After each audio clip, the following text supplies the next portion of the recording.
আমের রাজধানী চাঁপাইনবাবগঞ্জের বাজারে পুরো দমে শুরু হয়েছে আম বেচাকেনা। তবে তীব্র গরমের কারণে বাজারে এক ধরনের অস্থিরতা দেখা দিয়েছে। এ নিয়ে বিস্তারিত জানাতে চাঁপাইনবাবগঞ্জ জেলার সদরঘাট পাইকারি আম বাজার থেকে সরাসরি যুক্ত হচ্ছেন প্রতিনিধি মোহাম্মদ নাদিম হোসেন। নাদিম হোসেন, যেমনটি বলছিলাম যে তীব্র গরমের কারণে বাজারে এক ধরনের অস্থিরতা দেখা দিয়েছে।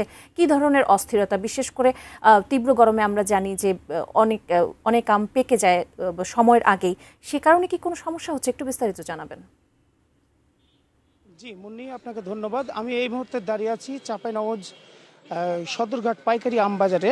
আপনার আমার পিছনে দেখতে পাবেন অনেক ক্রেতারা আসছে আম কিনছে।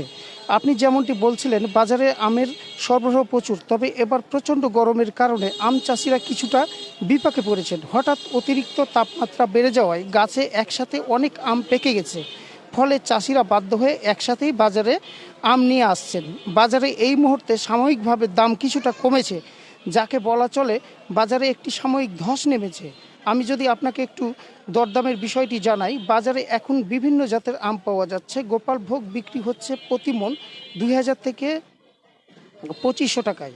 সবার প্রিয় খিরসাপাত বা হিমসাগর মিলছে 1600 থেকে 2200 টাকার মধ্যে। একটু কম দামের মধ্যে গুটি আম বিক্রি হচ্ছে 600 থেকে 800 টাকা মণে।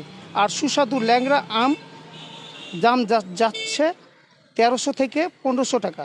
চাঁপাইনবাবগঞ্জ কৃষি সম্প্রসারণ অধিদপ্তরের উপপরিচালক ইয়াসিন আলী আমাদের যেটা জানিয়েছেন, এবার জেলায় মোট 37,487 হেক্টর জমিতে আম বাগান রয়েছে। গত বছর জেলাটিতে প্রায় 2,400 কোটি টাকার আম বিক্রি হয়েছিল। কৃষি বিভাগ অবশ্য আশাবাদী যে বাজারে এখন সাময়িক ধস থাকলেও আমের বিপুল ফলনের কারণে এবারও বিক্রির লক্ষ্যমাত্রা ছাড়িয়ে যাওয়ার জোরালো সম্ভাবনা রয়েছে। চাষিরা আশা করছেন আবহাওয়া কিছুটা স্বাভাবিক হলে এবং দেশের অন্যান্য জেলায় আম পাঠানো আরও শুরু হলে দাম আরও ভালো পাওয়া যাবে এবং চাষিরা লাভের মুখ দেখবেন। চাঁপাইনবাবগঞ্জ আম বাজার থেকে আমার কাছে এই ছিল সর্বশেষ।